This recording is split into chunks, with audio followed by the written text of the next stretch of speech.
Vamos a empezar esta cuarta parte sobre el tema del Espíritu Santo y como siempre lo vamos a hacer con una oración.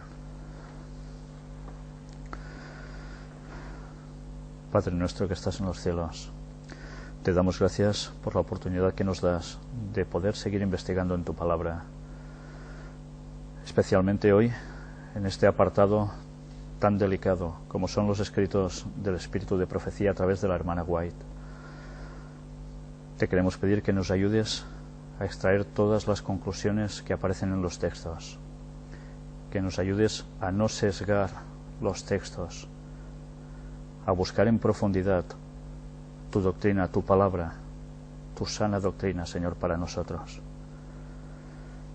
Te queremos pedir que nos ayudes en nuestra comprensión, que nos des toda la sinceridad que vamos a necesitar ante este tema, para ser valientes y adoptar la posición correcta.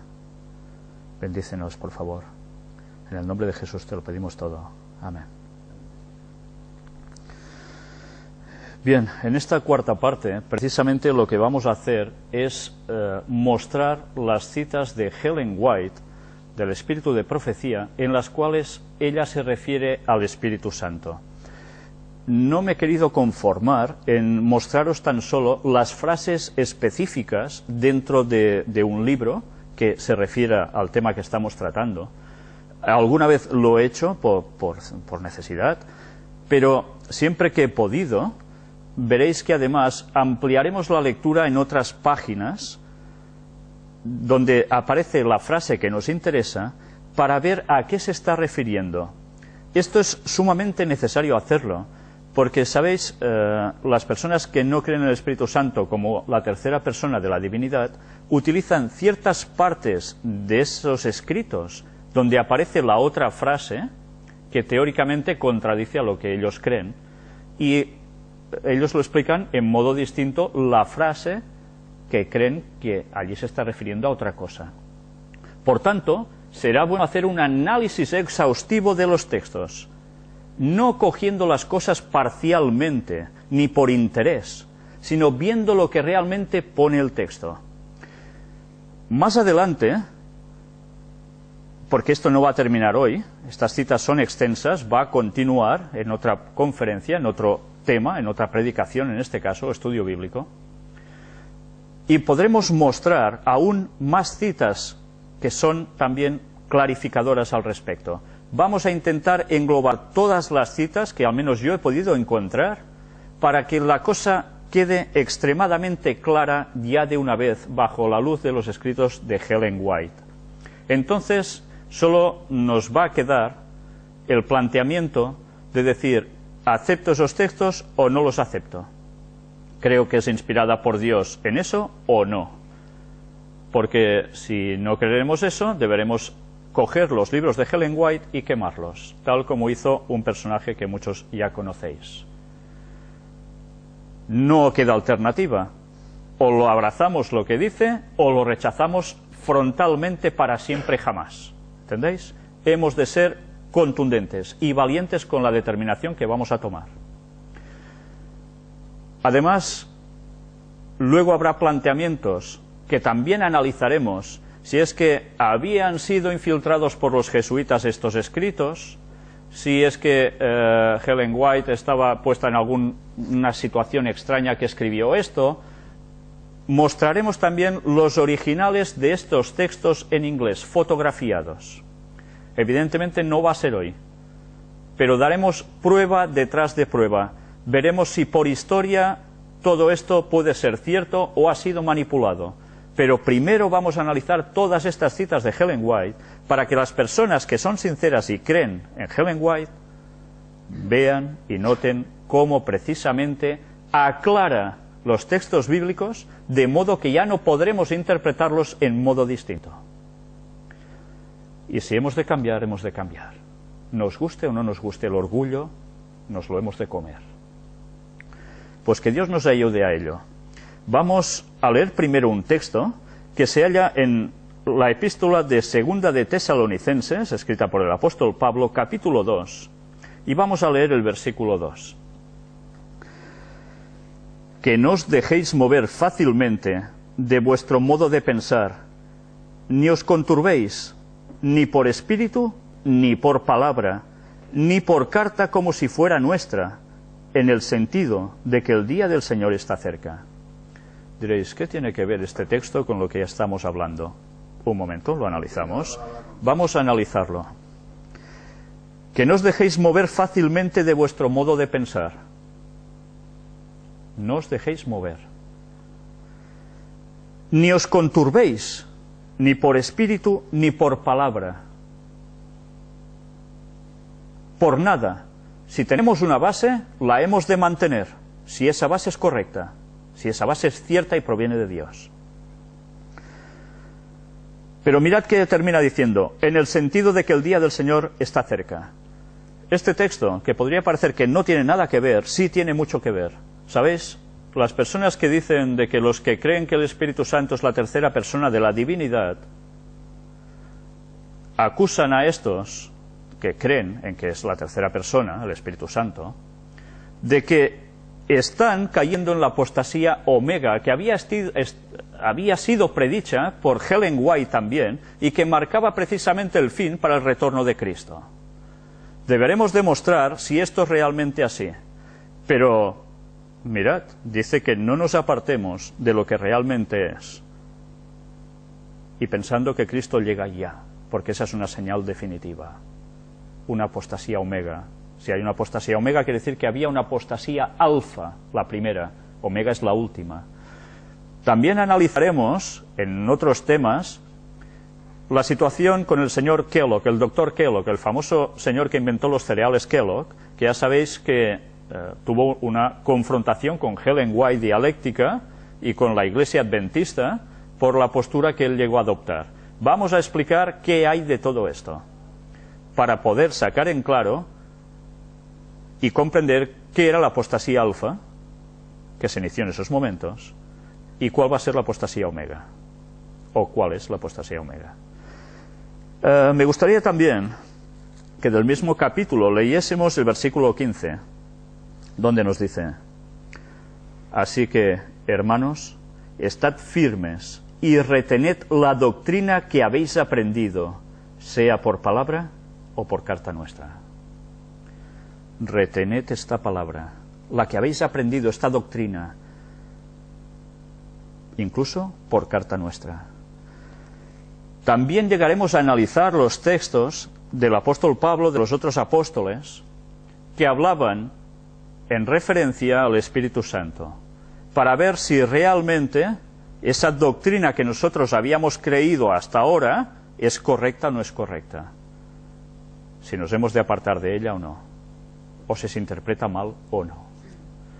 Pues bien, vamos a ver ahora un PowerPoint donde iremos mostrando todas estas citas de Ellen White, que ya os digo, no vamos a terminar hoy, ni mucho menos, pero que os iré leyendo para las personas que no pueden leer bien en pantalla, y iremos deteniéndonos en ciertos momentos para hacer énfasis, recalcar cosas que allí pone, que a veces nos pueden pasar totalmente desapercibidas y nos pueden hacer creer lo que no es. Vamos pues, sin más, ya a pasar estas imágenes. Lo que vamos a ver ahora son estas citas de Ellen White sobre la divinidad en tres personas o de tres personas distintas y el papel, el rol del Espíritu Santo dentro de la divinidad. Miremos la primera, extraída de Signs of the Times, del 1 de diciembre de 1889. Me gusta. La frase dice: él determinó dar a su representante, el Espíritu, la tercera persona de la divinidad. Y va siguiendo. Aquí Ellen White escribe que el Espíritu Santo es la tercera persona de la divinidad. La fecha, siempre que puedo os la pongo, cuando sé exactamente cuándo fue escrita, porque hay personas que dicen que estas creencias fueron añadidas después de la muerte de Ellen White. Bien, cuando mostremos los escritos originales, y además ahora ya os digo algo, la primera edición de todos los libros que se escribieron, recopilatorios o no, de Ellen White, fueron publicados, muchos de ellos, cuando ella aún estaba en vida, y ella dio la conformidad a esos textos que allí aparecían, y se conservan aún en el Centro White. Nosotros, si Dios quiere, vamos a mostrar también todos esos libros, para que nadie pueda decir que se añadieron a posteriori, después, manipulando lo que ella escribió. Por tanto, empezamos ya a derribar argumentos que se oponen a lo que hay. Sigamos con ello. Manuscrito 66 de 1899. Necesitamos comprender que el Espíritu Santo es tanto una persona como lo es Dios. ¿Ya ves? Veamos aún más. Manuscrito del 19 de abril de 1900. Ya sabéis que ella murió en 1915. 3 distintos agentes, el Padre, el Hijo y el Espíritu Santo, obran juntos en favor de los seres humanos. Están unidos en la obra de hacer que la Iglesia de la tierra sea semejante a la Iglesia del cielo. Ponen los recursos del cielo a disposición de aquellos que han de apreciar e impartir estos tesoros espirituales, multiplicándolos al usarlos para gloria de Dios.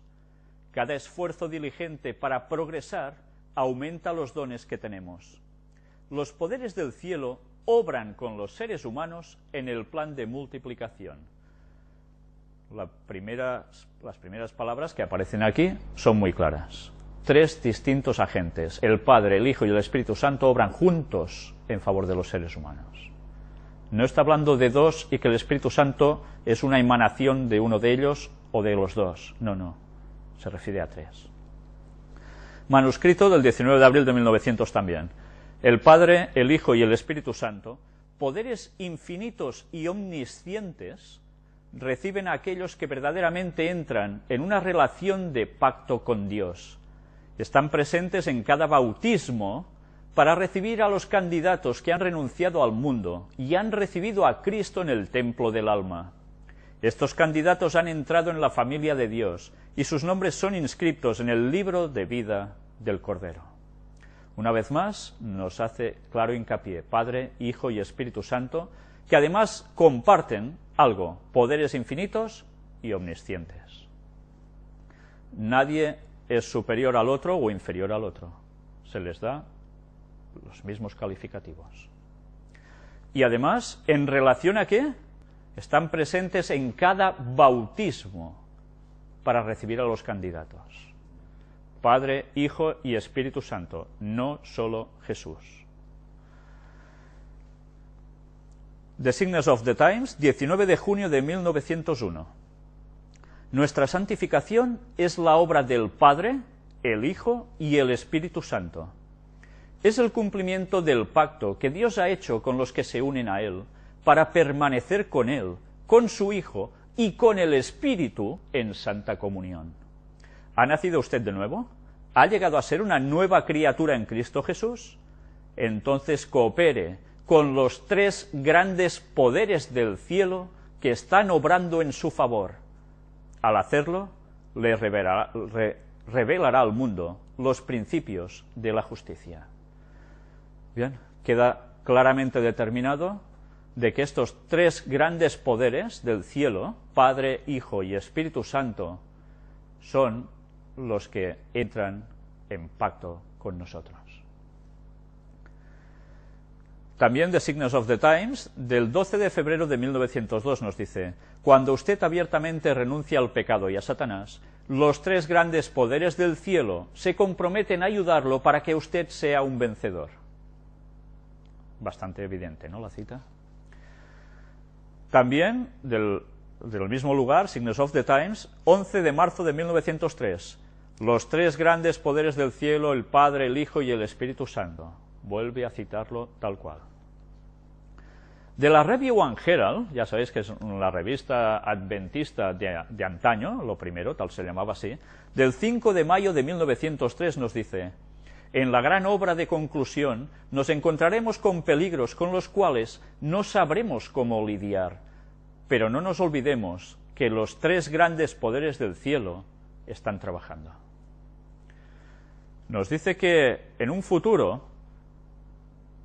habría problemas que no sabíamos cómo lidiar con ellos. Ya sabéis que la palabra lidiar, muy conocida taurinamente, ¿no? Enfrentarte al toro lidiándolo con capotazos, esquivándolo. Pues bien, no estamos solos. No olvidemos que los tres grandes poderes del cielo, Padre, Hijo y Espíritu Santo, están trabajando. Y esto me debería hacer pensar a mí, y creo que a todo el mundo, qué tipo de peligros se estaba refiriendo ella que debería enfrentar el pueblo de Dios en los últimos tiempos. Las falsas doctrinas son uno de ellos. The Southern Watchman, el Atalaya del Sur, 23 de febrero de 1904, página 122, nos dice: los que proclaman el mensaje del tercer ángel deben revestirse de toda la armadura de Dios, a fin de resistir valientemente en su puesto, frente a la detracción y la falsedad, librando la buena batalla de la fe, resistiendo al enemigo con la expresión, escrito está. Manténganse donde los tres grandes poderes del cielo, el Padre, el Hijo y el Espíritu Santo, puedan ser su eficiencia. Estos poderes obran con el que se entrega sin reservas a Dios. La fuerza del cielo está a las órdenes de los creyentes de Dios. El hombre que hace de Dios su confianza está protegido por un muro inexpugnable. Hacer de Dios su confianza, Padre, Hijo y Espíritu Santo, Dios. Esto nos ayudará a resistir valientemente en nuestro puesto frente a la detracción y la falsedad con un escrito está. ¿Entendemos ahora lo clara que es Ellen White cuando habla y cómo el escrito está es lo que es? No queremos o no queramos interpretar lo que no es en los textos bíblicos para ponerlo en sintonía con lo que queremos creer. Hemos de leer realmente su verdadero significado en todo. Extraído de lo que era un libro conocido como una matutina, un librito devocional de estos que se leen por la mañana cuando uno se levanta, una recopilación de citas escritos de Ellen White, titulado Alza tus ojos. En el día 14 de mayo aparece esto: el sendero abierto, el sendero seguro para transitar en el camino de sus mandamientos, es una senda de la cual no podemos apartarnos sin correr riesgos. Y cuando los hombres siguen sus propias teorías humanas, adornadas de representaciones agradables y fascinantes, hacen con ello una trampa en la cual capturan almas. En lugar de dedicar sus facultades a teorizar, Cristo les ha dado una obra para realizar. Su comisión es: id por todo el mundo y haced discípulos en todas las naciones, bautizándolos en el nombre del Padre, y del Hijo, y del Espíritu Santo. Ella está citando, una vez más, el texto de Mateo 28, 19, que los detractores sobre el tema del Espíritu Santo dicen que fue añadido por la Iglesia Católica y que no es correcto, que ya demostramos que históricamente esto es falso, no es así. Este texto existe desde su inicio. Y ya veis con qué lo está relacionando, con sensaciones agradables, fascinantes, teorías. No, esto no puede ser. Lo que está, está.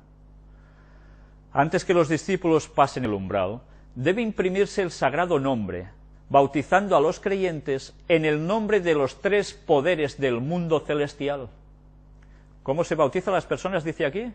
En el nombre de los tres poderes, Padre, Hijo y Espíritu Santo, no solo en el nombre de Jesús.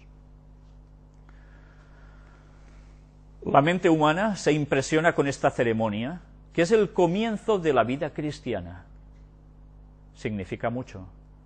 La obra de la salvación no es un asunto pequeño, sino tan vasto que las más elevadas autoridades aprenden por la fe expresada por el instrumento humano. La eterna deidad, el Padre, el Hijo y el Espíritu Santo, está involucrada en la acción requerida para dar seguridad al instrumento humano y unir a todo el cielo para que contribuya al ejercicio de las facultades humanas. a fin de alcanzar la plenitud de los tres poderes para unirlos en la gran obra designada. Por tanto, para que contribuya al ejercicio de las facultades humanas, de todas nuestras facultades, el trío celestial debe intervenir en nosotros. No uno o dos, los tres. Como rechacemos a uno de los tres, pues resulta que nuestra vida cristiana no ha empezado. Y puede parecer que sí. Uniendo los poderes celestiales con los humanos, los hombres pueden llegar a ser, por medio de la eficacia celestial, partícipes de la naturaleza divina y obreros juntamente con Cristo. Entonces es cuando participamos de esa divinidad. Quiero destacar algo. ¿Os habéis dado cuenta que Ellen White no utiliza la palabra Trinidad? Siempre habla de deidad, divinidad, deidad, divinidad. No utiliza Trinidad. ¿Por qué? Quiere decir lo mismo, ¿no? En principio.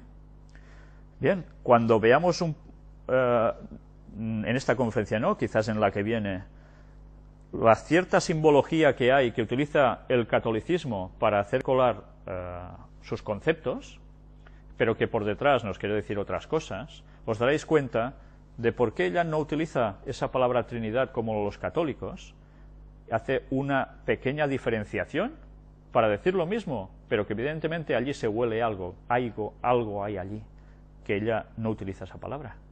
Pero bien, vamos a seguir viendo. Las capacidades del hombre pueden multiplicarse mediante la conexión de los instrumentos humanos con los divinos. Unidas con los poderes celestiales, las capacidades humanas aumentan de acuerdo con la fe que obra por el amor y purifica, santifica y ennoblece al hombre entero. Manuscrito 45 del 14 de mayo de 1904. ¿Ya ves? Ella estaba viva, ella escribió esto, y esto se publicó. Sigamos viendo más. Antes he dicho que para empezar a ser cristiano, el bautismo tiene que ser de Padre, Hijo y Espíritu Santo. Entonces las personas que se bautizan solo en el nombre de Jesús y ya está, ¿empiezan su cristianismo? Ya vimos que en el nombre de Jesús implica Yahshua, Jehová salva, los tres participan de lo mismo. Pero ciertamente nosotros tenemos claramente designada la forma bautismal de Padre, Hijo y Espíritu Santo. No quiero decir que las personas que han creído de verdad, de corazón, en ese concepto, se han bautizado y no son cristianas. Ellos quieren serlo, pero deben conocer aún más de la verdad, porque si no están cayendo en un error que les llevará más errores seguramente. Iremos viendo eso aún más. Signs of the Times, 10 de mayo de 1905. Manténganse donde los tres grandes poderes del cielo, el Padre, el Hijo y el Espíritu Santo, puedan ser vuestra eficiencia. Una vez más, nos hemos de mantener allí. Review and Herald, 17 de mayo de 1906. El Padre, el Hijo y el Espíritu Santo están comprometidos a cooperar con los santificados instrumentos humanos. Los tres están comprometidos. Review and Herald, 2 de mayo de 1912. La divinidad estaba conmovida de piedad por la raza, y el Padre, el Hijo y el Espíritu Santo se dieron a sí mismos para llevar a cabo el plan de la redención. Los tres se comprometieron, se conmovieron, la divinidad de tres se conmovió ante los problemas de nuestra raza. ¿Y qué hicieron? Llevar a cabo el plan de la redención dándose a sí mismos. Cada uno iba a cumplir un rol, una función. Entre los tres iban a hacer posible la salvación del ser humano. En Testimonios, tomo 6, página 99, nos dice: el hecho de que haya sido bautizado en el nombre del Padre, del Hijo y del Espíritu Santo es una seguridad de que así usted pide su ayuda, estos poderes le ayudarán en cada emergencia. Mirad si es importante ser bautizados en el nombre del Padre, del Hijo y del Espíritu Santo, creyendo en los tres. Extracción del deseado de todas las gentes. Página 143 nos dice, empecemos a leer por arriba. No hay nada en él que responda a las cosas espirituales, porque las cosas espirituales se disciernen espiritualmente. Esto es clave, ¿eh? Las cosas espirituales se disciernen espiritualmente, no con elucubraciones humanas, etcétera, etcétera, que no cabe en mi cabeza, que esto no pueda ser. No, no, espiritualmente. Pero el Salvador no contestó a su argumento con otro. Levantando la mano con solemne y tranquila dignidad, hizo penetrar la verdad con aún mayor seguridad. De cierto te digo, que el que no naciere de agua y del Espíritu no puede entrar en el reino de Dios. Palabras tremendas, ¿eh? Después de leer las citas de Ellen White, rechazar al Espíritu Santo como la tercera persona de la divinidad, ¿qué implica? Si no naces también del Espíritu, no puedes entrar en el reino de Dios. ¿Os dais cuenta lo que es ahora no creer en el Espíritu Santo como la tercera persona de la divinidad? ¿Qué implica realmente? Nicodemo sabía que Cristo se refería aquí al agua del bautismo y a la renovación del corazón por el Espíritu de Dios. Estaba convencido de que se hallaba en presencia de aquel cuya venida había predicho Juan el Bautista. Jesús continuó diciendo, lo que es nacido de la carne, carne es, y lo que es nacido del Espíritu, Espíritu es. Por naturaleza el corazón es malo, ¿y quién hará limpio de inmundo? Nadie. Ningún invento humano puede hallar un remedio para el alma pecaminosa. La intención de la carne es enemistad contra Dios, porque no se sujeta a la ley de Dios, ni tampoco puede. Del corazón salen los malos pensamientos, muertes, adulterios, fornicaciones, hurtos, falsos testimonios, blasfemias. La fuente del corazón debe ser purificada antes que los raudales puedan ser puros. El que está tratando de alcanzar el cielo por sus propias obras observando la ley, está intentando lo imposible. No hay seguridad para el que tenga solo una religión legal, solo una forma de la piedad. La vida del cristiano no es una modificación o mejora de la antigua, sino una transformación de la naturaleza. Se produce una muerte al yo y al pecado, y una vida enteramente nueva. Este cambio puede ser efectuado únicamente por la obra eficaz ¿de quién? Del Espíritu Santo, el único que nos puede cambiar. Nicodemo estaba todavía perplejo, y Jesús empleó el viento para ilustrar lo que quería decir. El viento de donde quiere sopla, y oyes su sonido, mas ni sabes de dónde viene, ni a dónde vaya. Así es todo aquel que es nacido del Espíritu. Se oye el viento entre las ramas de los árboles, por el susurro que producen las hojas y las flores. Sin embargo, es invisible, y nadie sabe de dónde viene ni a dónde va. Así sucede con la obra del Espíritu Santo en el corazón. Es tan inexplicable como los movimientos del viento. Y además, ¿qué es? Invisible. Es invisible. Jesús no está hablando solo de una mera metáfora. Está hablando, recordemos lo que tantas veces remarco, literalidad del texto. Literalidad del texto. Ahora entendemos el qué es el Espíritu Santo, o cómo es, invisible. Puede ser que una persona no pueda decir exactamente la ocasión ni el lugar en que se convirtió, ni distinguir todas las circunstancias de su conversión, pero esto no significa que no se haya convertido. Mediante un agente tan invisible como el viento, Cristo obra constantemente en el corazón, mediante un agente tan invisible. Una vez más, ¿verdad? Poco a poco, tal vez inconscientemente para quien las recibe, se hacen impresiones que tienden a atraer el alma a Cristo. Dichas impresiones pueden ser recibidas meditando en Él, leyendo las Escrituras u oyendo la palabra del predicador viviente. Repentinamente, al presentar el Espíritu un llamamiento más directo, el alma se entrega gozosamente a Jesús. El Espíritu hace el llamamiento y la persona se entrega gozosamente a Jesús. Por tanto, no es Jesús que llama directamente para que gozosamente nos entreguemos a Él, es el Espíritu.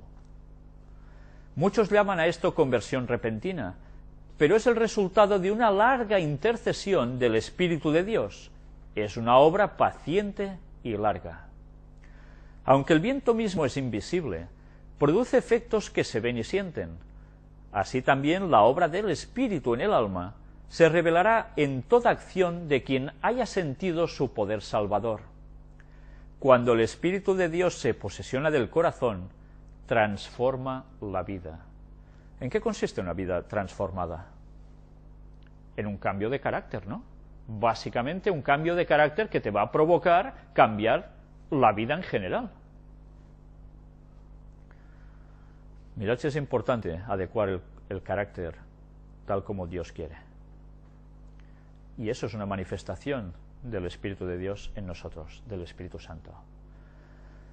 Sigue diciendo, los pensamientos pecaminosos son puestos a un lado, las malas acciones son abandonadas, el amor, la humildad y la paz reemplazan a la ira, la envidia y las contenciones.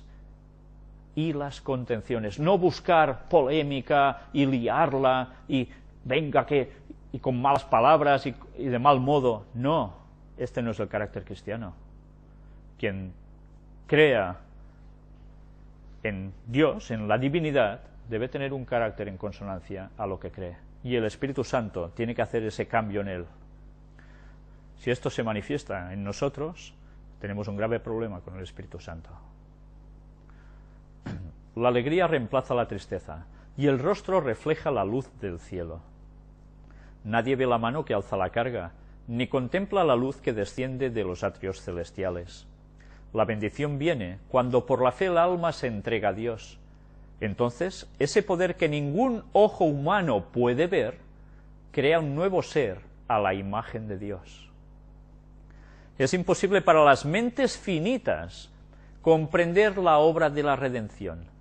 Su misterio supera al conocimiento humano. Sin embargo, el que pasa de muerte a vida comprende que es una realidad divina.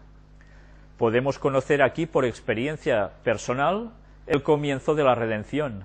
Sus resultados alcanzan hasta las edades eternas. Mientras Jesús estaba hablando, algunos rayos de la verdad penetraron en la mente del príncipe. La suavizadora y subyugadora influencia del Espíritu Santo impresionó su corazón. ¿Quién estaba impresionando mientras Jesús hablaba? ¿A Nicodemo? El Espíritu Santo. Sin embargo, él no comprendía plenamente las palabras del Salvador. No le impresionaba tanto la necesidad del nuevo nacimiento como la manera en que se verificaba. Dijo con admiración, ¿cómo puede hacerse esto? Vamos a ver aquí también qué nos dice.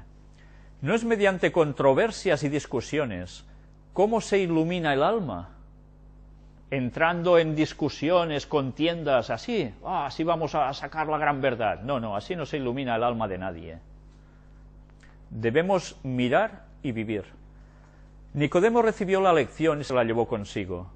Escudriñó las Escrituras de una manera nueva, no para discutir una teoría, sino para recibir vida para el alma. Empezó a ver el reino de los cielos cuando se sometió a la dirección del Espíritu Santo. Allí, cuando te sometes al Espíritu Santo, a esa dirección, empiezas a ver el reino de los cielos. Hay hoy día miles que necesitan aprender la misma verdad que fue enseñada a Nicodemo por la serpiente levantada. Confían en que su obediencia a la ley de Dios los recomienda a su favor. Cuando se los invita a mirar a Jesús y a creer que Él los salva únicamente por su gracia, exclaman, ¿cómo puede esto hacerse? Como Nicodemo, debemos estar dispuestos a entrar en la vida de la misma manera que el primero de los pecadores. Fuera de Cristo no hay otro nombre debajo del cielo dado a los hombres en que podamos ser salvos. Por la fe recibimos la gracia de Dios, pero la fe no es nuestro Salvador. No nos gana nada. Es la mano por la cual nos asimos de Cristo y nos apropiamos sus méritos, el remedio por el pecado. Y ni siquiera podemos arrepentirnos sin la ayuda del Espíritu de Dios. Él es el que nos da el arrepentimiento. La Escritura dice de Cristo, a este ha dado Dios, ensalzado con su diestra por príncipe, a Dios ensalzado con su diestra por príncipe y salvador, para dar a Israel arrepentimiento y remisión de pecados. El arrepentimiento proviene de Cristo tan ciertamente como el perdón. Gracias a lo que Él ha hecho, el Espíritu Santo lo puede utilizar para tocar el corazón. ¿Cómo hemos de salvarnos entonces? Como Moisés levantó la serpiente en el desierto, así también el Hijo del Hombre ha sido levantado, y todos los que han sido engañados y mordidos por la serpiente pueden mirar y vivir. He aquí el Cordero de Dios que quita el pecado del mundo. La luz que resplandece de la cruz revela el amor de Dios. Su amor nos atrae a Él. Si no resistimos esta atracción, seremos conducidos al pie de la cruz, arrepentidos por los pecados que crucificaron al Salvador. Entonces, el Espíritu de Dios produce por medio de la fe una nueva vida en el alma. Los pensamientos y los deseos se sujetan en obediencia a la voluntad de Cristo, porque el Espíritu Santo nos lleva a ello. En el capítulo 33 del mismo libro nos dice... ¿Cómo vamos de tiempo? ¿Vamos bien? Bueno. Precisamente antes de esto, Jesús había realizado por segunda vez el milagro de sanar a un hombre poseído, ciego y mudo, y los fariseos le habían reiterado la acusación: por el príncipe de los demonios echa fuera a los demonios. Cristo les dijo claramente que al atribuir la obra del Espíritu Santo a Satanás, se estaban separando de la fuente de bendición. Atención a esto, ¿eh?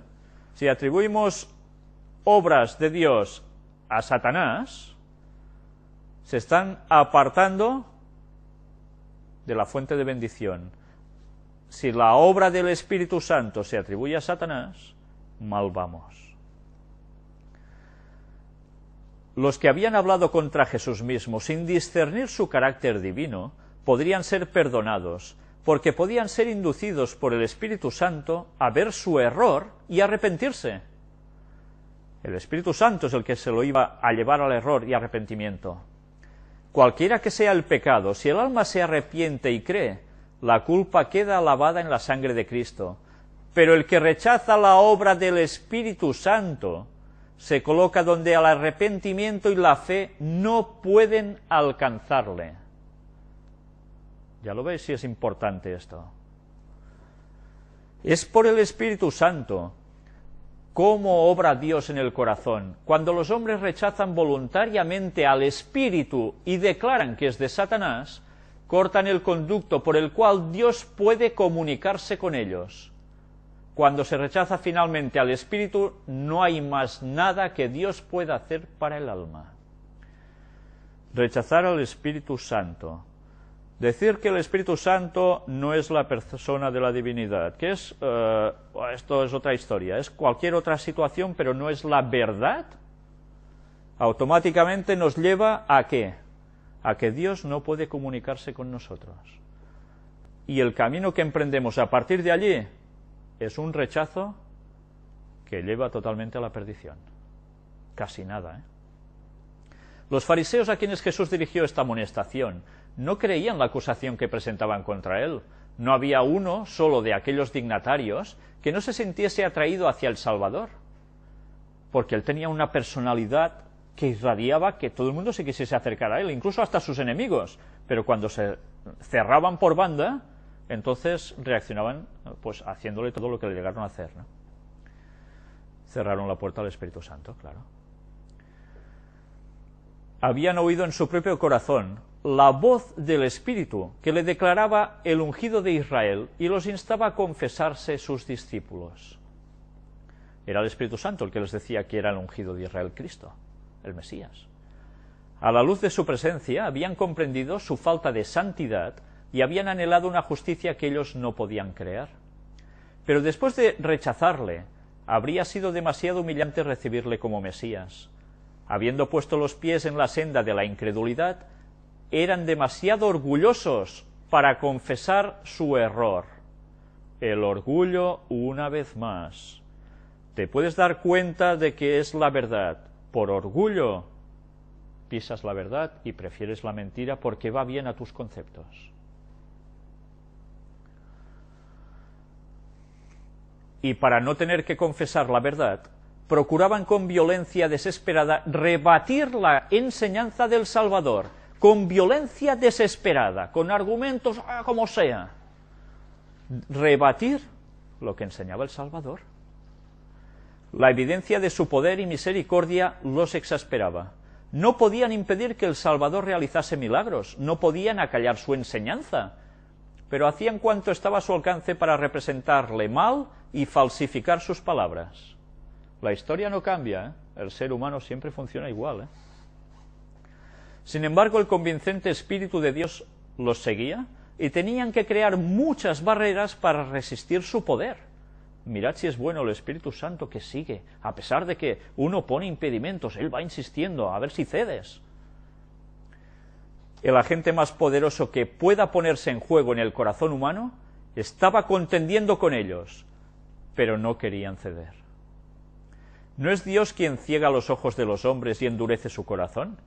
Él les manda luz para corregir sus errores y conducirlos por sendas seguras. Es por el rechazamiento de esta luz cómo los ojos se ciegan y el corazón se endurece. Con frecuencia esto se realiza gradual y casi imperceptiblemente. Viene luz al alma por la palabra de Dios, por sus siervos, o por la intervención directa de su espíritu. Pero cuando un rayo de luz es despreciado, se produce un embotamiento parcial de las percepciones espirituales y se discierne menos claramente la segunda revelación de la luz. Interesante el proceso mental, ¿eh?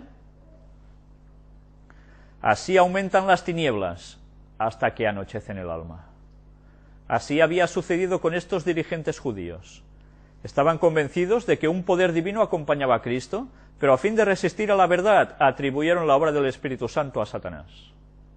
¿Qué está sucediendo con las personas que dicen que el Espíritu Santo no es la tercera persona de la divinidad?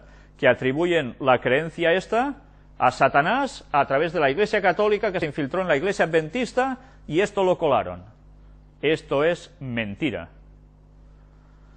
Pues bien, el proceso sigue siendo el mismo. En la anterior conferencia mostramos de dónde surgía ese concepto que ha entrado en iglesias adventistas y ha destrozado a tantas personas de la verdad de la divinidad de tres. Vimos y demostramos cómo provenía del sector del espiritismo por esa falsa ciencia cristiana. Y ahora esa creencia ha entrado tan fuertemente que además a quien le queda arraigada dice que lo que dice, o quien dice que el Espíritu Santo es la tercera persona de la divinidad, está diciendo las cosas de Satanás. ¿Os dais cuenta de la relación de todo esto? Tremendo, ¿eh? Al hacer esto, prefirieron deliberadamente el engaño, se entregaron a Satanás y desde entonces fueron dominados por su poder. Meditad en esto, meditémoslo todos. Estrechamente relacionada con la amonestación de Cristo acerca del pecado contra el Espíritu Santo, se halla la amonestación contra las palabras ociosas y perversas. Más de lo mismo. Pervertir algo, ¿eh?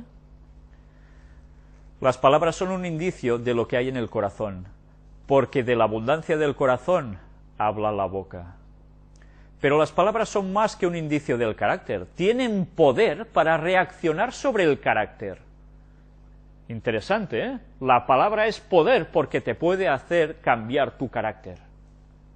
Influye directamente. Los hombres sienten la influencia de sus propias palabras. Con frecuencia bajo un impulso momentáneo provocado por Satanás, expresan celos o malas sospechas. Dicen algo que no creen en realidad, pero la expresión reacciona sobre los pensamientos. Son engañados por sus palabras y llegan a creer como verdad lo que dijeron a instigación de Satanás. Habiendo expresado una vez una opinión o decisión, son con frecuencia demasiado orgullosos para retractarse y tratan de demostrar que tienen razón hasta que llegan a creer que realmente la tienen. Es peligroso pronunciar una palabra de duda, peligroso poner en tela de juicio y criticar la verdad divina. La costumbre de hacer críticas descuidadas e irreverentes reacciona sobre el carácter y fomenta la irreverencia e incredulidad. Más de un hombre que seguía esta costumbre ha proseguido, inconsciente del peligro, hasta que estuvo dispuesto a criticar y rechazar la obra del Espíritu Santo. Jesús dijo: toda palabra ociosa que hablaren los hombres, de ella darán cuenta en el día del juicio, porque por tus palabras serás justificado y por tus palabras serás condenado. A veces decimos palabras ociosas, quiere decir tacos, palabrotas, va mucho más allá de todo esto. Es tergiversar la mismísima verdad. Luego añadió una amonestación a aquellos que habían sido impresionados por sus palabras, que le habían oído gustosamente, pero que no se habían entregado para que el Espíritu Santo morase en ellos. No sólo por la resistencia, sino también por la negligencia es destruida el alma. Cuando el espíritu inmundo ha salido del hombre, dijo Jesús, anda por lugares secos buscando reposo y no lo halla. Entonces dice: me volveré a mi casa de donde salí, y cuando viene la halla desocupada, barrida y adornada. Entonces va y toma consigo otros 7 espíritus peores que él, y entrados moran allí. Por tanto, un rechazo implica que la cosa vaya mucho peor. En los días de Cristo, como hoy, eran muchos los que parecían momentáneamente emancipados del dominio de Satanás. Por la gracia de Dios habían quedado libres de los malos espíritus que dominaran su alma. Se gozaban en el amor de Dios, pero como los oyentes representados en la parábola por el terreno pedregoso, no permanecían en su amor. No se entregaban a Dios cada día para que Cristo morase en su corazón, y cuando volvía el mal espíritu, con otros 7 espíritus peores que él, quedaban completamente dominados por el mal. Cuando el alma se entrega a Cristo, un nuevo poder se posesiona del nuevo corazón. Se realiza un cambio que ningún hombre puede realizar por su cuenta. Es una obra sobrenatural que introduce un elemento sobrenatural en la naturaleza humana. El alma que se entrega a Cristo llega a ser una fortaleza suya, que él sostiene en un mundo en rebelión, y no quiere que otra autoridad sea conocida en ella, sino la suya. Un alma así guardada en posesión por los agentes celestiales es inexpugnable para los asaltos de Satanás. Pero a menos que nos entreguemos al dominio de Cristo, seremos dominados por el maligno. Debemos estar inevitablemente bajo el dominio del uno o del otro, de los dos grandes poderes que están contendiendo por la supremacía del mundo. No es necesario que elijamos deliberadamente el servicio del reino de las tinieblas para pasar bajo su dominio. Basta que descuidemos de aliarnos con el reino de la luz. Si no cooperamos con los agentes celestiales, Satanás se posesionará de nuestro corazón y hará de él su morada. Y antes hemos visto que ¿quiénes eran los agentes celestiales? Además de los ángeles, el trío celestial. Si rechazamos a uno de ellos, ya veis lo que puede pasar.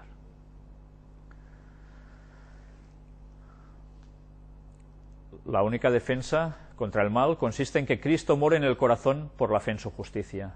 A menos que estemos vitalmente relacionados con Dios, no podremos resistir los efectos profanos del amor propio, de la complacencia propia y de la tentación a pecar. Podemos dejar muchas malas costumbres y momentáneamente separarnos de Satanás, pero sin una relación vital con Dios, por nuestra entrega a Él, momento tras momento, seremos vencidos. Sin un conocimiento personal de Cristo y una continua comunión, estamos a la merced del enemigo y al fin haremos lo que nos ordene. Son peores las cosas últimas del tal hombre que las primeras. Así también, dijo Jesús, acontecerá esta generación mala. Nadie se endurece tanto como aquellos que han despreciado la invitación de la misericordia y mostrado aversión al Espíritu de gracia. Caray, ¿cómo lo dice? La manifestación más común del pecado contra el Espíritu Santo consiste en despreciar persistentemente la invitación del cielo a arrepentirse.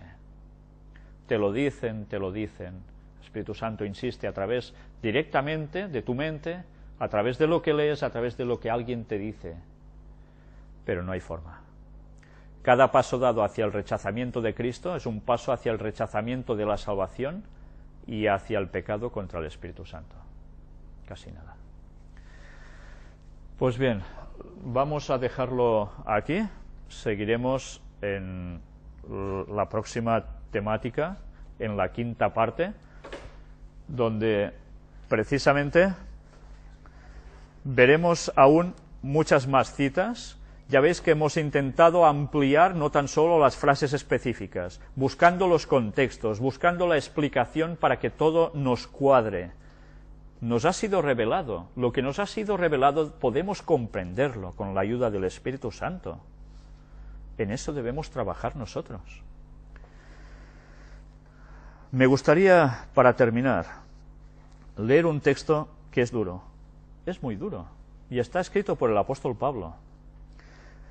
Pero, ¿sabéis? No podemos desechar nada de lo que aquí hay, por conveniencia, porque estamos advertidos. Segunda de Corintios, capítulo 10, versículos del 4 al 7 nos dice: porque las armas de nuestra milicia no son carnales, sino poderosas en Dios para la destrucción de fortalezas, derribando argumentos y toda altivez que se levanta contra el conocimiento de Dios, y llevando cautivo todo pensamiento a la obediencia a Cristo. Los argumentos que podemos utilizar nosotros con la palabra es para derribar los falsos argumentos, que además se levantan contra el conocimiento de Dios. O conocemos bien a Dios, la divinidad de tres, o cuidado, aquí hay un grave problema, y nosotros debemos derribar esos falsos argumentos. ¿Por qué?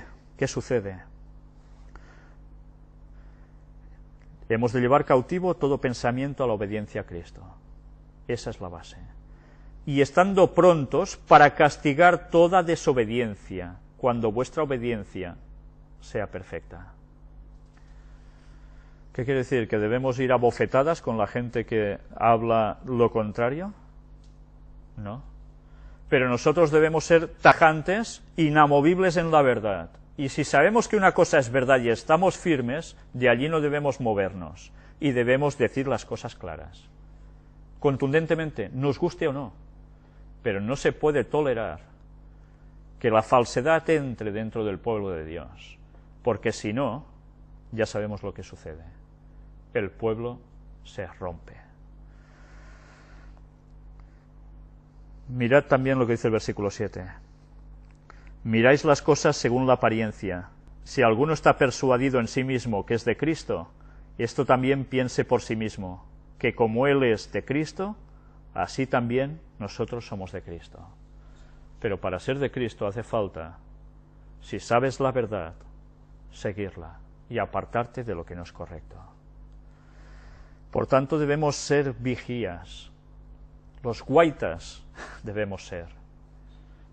De dónde está la verdad y el error y denunciarlo, para que las personas no sigan cayendo en engaños. Y miremos también por nosotros mismos, que a veces podemos creer que estamos firmes y podemos caer. Que Dios nos ayude a todo ello, porque falta nos va a hacer. Y quiero deciros desde aquí, directamente, que todas las personas que ya sé que automáticamente cuando vean esto se me van a tirar encima por lo que aquí presento, que tengan paciencia, no les voy a responder, porque voy a responder a través de todo lo que voy a mostrar, que no son mis palabras, sino son las palabras de Dios a través del Espíritu de Profecía de Ellen White. Vamos a terminar con una oración.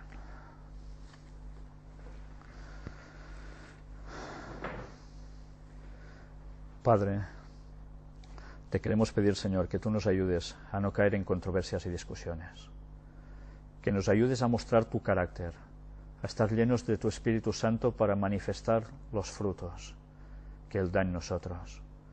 Queremos ser como tú eres, Señor. Queremos seguirte de todo corazón.